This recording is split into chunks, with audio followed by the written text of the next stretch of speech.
M हमारा कुछ और था जो हम भूल चुके हैं। हाँ, बाकी अगर आप मज़ाहिब देखेंगे, आप यहूद और नसारा की तरफ देखिए, उन्होंने अपना एम नहीं बदला। उनका एम आज भी वही है कि हमें मुसलमानों को गुमराह करना है। वो साइंस में भी आगे है, लेकिन अपना मिशन भी उन्होंने नहीं छोड़ा।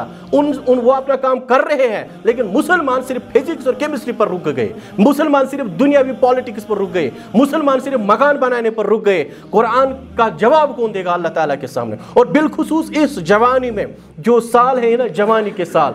कल मैं मोबाइल पर एक अरबी कोटेशन पढ़ रहा था, वो कोटेशन तो जहन से निकल गई, लेकिन उसके असरात अभी मुझ पर है।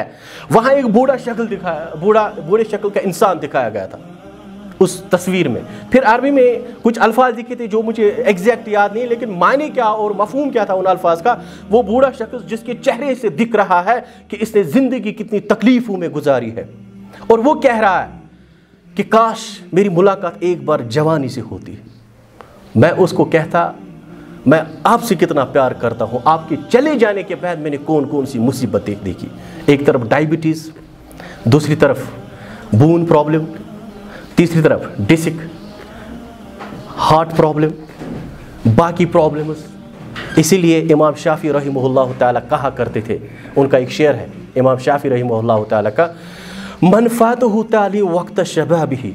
जिस शख्स ने जवानी में तालीम हासिल नहीं की, तालीम से यहाँ मुराद क्या है? सिर्फ फिजिक्स केमिस्ट्री नहीं, फिजिक्स केमिस्ट्री में आगे जाना है, लेकिन कश्मीर के मुसलमान किस चीज़ पर रुक गए? सिर्फ डॉक्टर पर। साइंसदान क्यों नहीं बनना है हमें? ये तो प्रॉब्लम है ना, क्योंकि हमारे जहन में एम, नीड के नाम पर एम बिठा दिया गया। आप डॉक्टर बन गए, आप सब कुछ है, आप इसकी ज़िंदगी अजाब में गुजरती है। क्यों?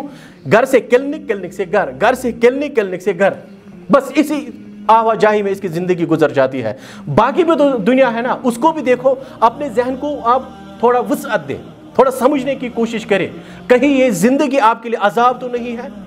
ये जो शेर था जिसमें इमाम शाफी कहते हैं कि जो शख्स जवानी में इल्म हासिल नहीं करता, इल्म नहीं सीखता, चाहे वो लड़का हो या लड़की हो, फ़कब्बिर अलैहि अरबन लिवाफ़ातिही, उस पर उसकी मौत के 4 तकबीर पढ़िए आप, वो जिंदा नहीं है।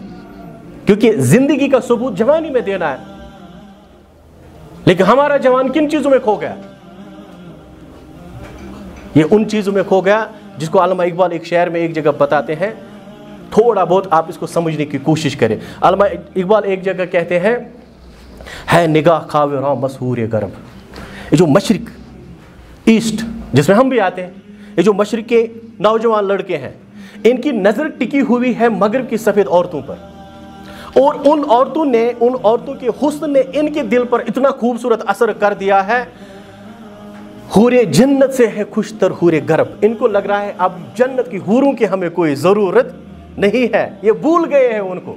फिर साथ ही जवाब भी देते हैं, ज़ाहिर नुकरा गर अस्पेद अस्तो नौ, यानी जो सोना होता है या गोल्ड या आप सिल्वर देखते हैं, इसको जब ज़मीन से निकाला जाता है, क्योंकि ये मेटल ज़मीन से ही निकलते हैं, इनको जब ज़मीन से निकाला जाता है तो इनकी हकीकत ये है कि निकालने वाले के हाथ और उसका लिबास काला हो जाता है। क्यों? क्योंकि ये काले होते हैं, और इन पर फिर फिनिश चढ़ाया जाता है, इन पर फिर रंग चढ़ाया जाता है, और इनमें वो अट्रैक्शन पैदा की जाती है, जबकि हकीकत में इनके अंदर कोई अट्रैक्शन, हकीकत यह है कि जिस तरह सोना निकालने वाले के हाथ और लिबास काला हो जाता है, इसी तरह इंसानियत को काला किया इन दरिंदों ने, और ये अभी गफलत की नींद सो रहा है।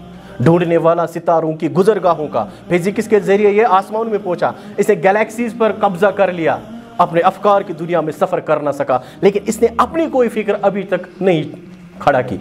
इसकी आइडियोलॉजी क्या है एक दुनिया को पता नहीं है। ये सिर्फ लोगों की आइडियोलॉजीज को फॉलो करता रहा। अपनी आइडियोलॉजी, अपनी ज़िंदगी का मकसद आप लोगों के सामने कैसे रखेंगे?